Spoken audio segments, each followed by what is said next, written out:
Alright, so this is 12.2C, the third video, intermediate algebra, still working with ellipses and hyperbolas.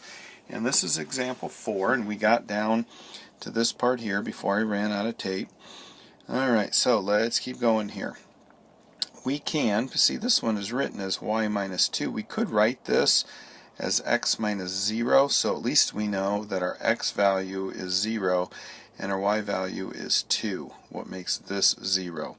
So that tells me that my center is at 0, 2.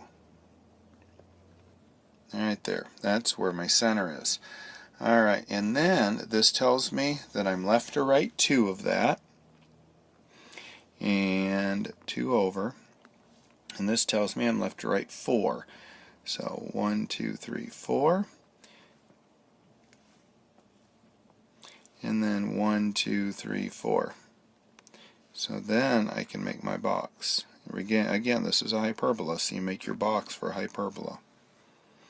Okay, and so with blue, I'm going to go right through the center and out the other corner. And this one, same thing. Okay, because my x comes first, I know it's going to look like that, but where's it going to go? Alright, so let's go ahead and do this in purple. And I'm going to make my line thicker so you can see what's going on. So my line is going to go like that and like that. Okay, so again, what I did here is I took the equation and since I didn't have any x's, I just had an x squared, I didn't have an x. Like here I have a y squared and a y, I didn't have an x. So this, you can't do anything with this. It just kind of follows you down. So we just worked with this one right here. So we put it in parentheses, half of that, squared it, and put it there. And since this negative applies to here and here, this is actually a negative 4, so I did minus a 4 from this side.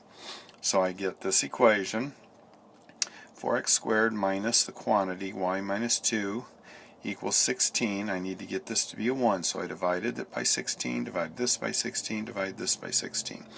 4 over 16 is the same as 1 over 4.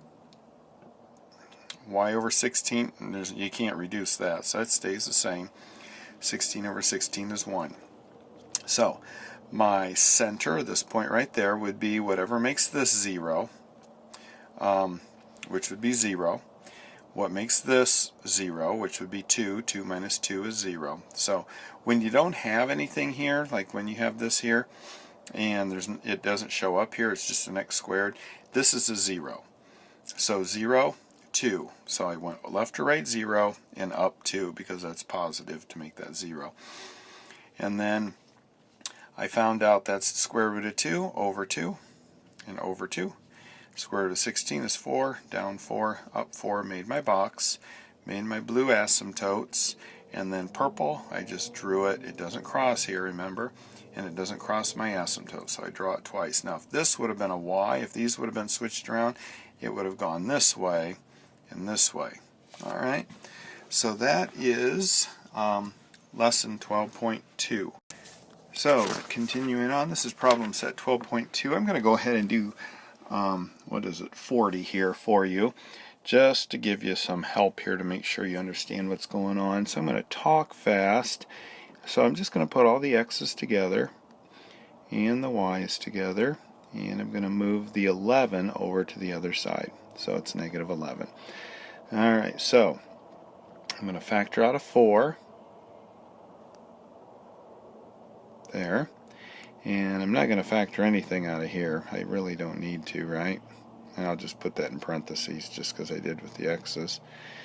Okay. Alright, so now let's see. I've got 4.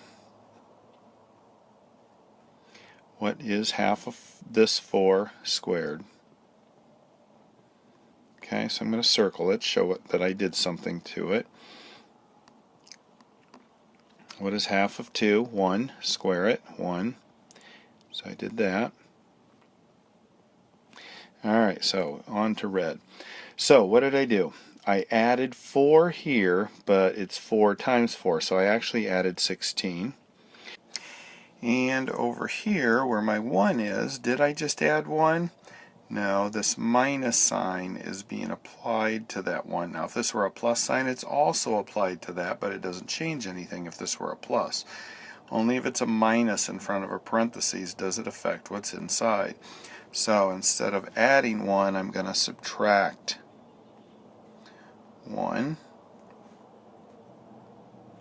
So this then ends up giving me 4, right? So I've got 4 x minus 2 squared, because you take this and I take the square root of this, square root of that, in the sign right there. Let me do the same thing with the next one. Y minus square root of 1 is 1 squared, and I get that. Okay, now I'm going to divide both sides, everything by 4. Those cancel. So I have x minus 2, the quantity squared. I'm going to put it over 1, even though you don't have to, because it just reminds me that there's something going on down there. Okay. So what I have in purple then is my problem. Alright, so let's go ahead and see where my center is. My center is going to be whatever makes that 0, whatever makes that 0. So over here, 2 makes that 0, and 1 makes that 0. So that's my center point.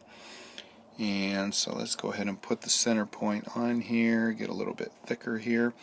2, 1. There's my center point. This tells me how far left or right I go. So the square root of that is how far left or right. So 1 and 1. Okay. And this tells me how far up or down I go. So square root of that is 2 and 2. Okay, since I'm doing a hyperbola, and I know I'm doing a hyperbola because this is a minus sign right here.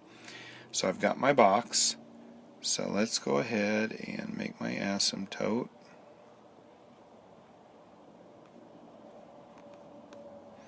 And asymptote this way. And since my x is first, it's going to be this way. Okay, so that's it for 12.2.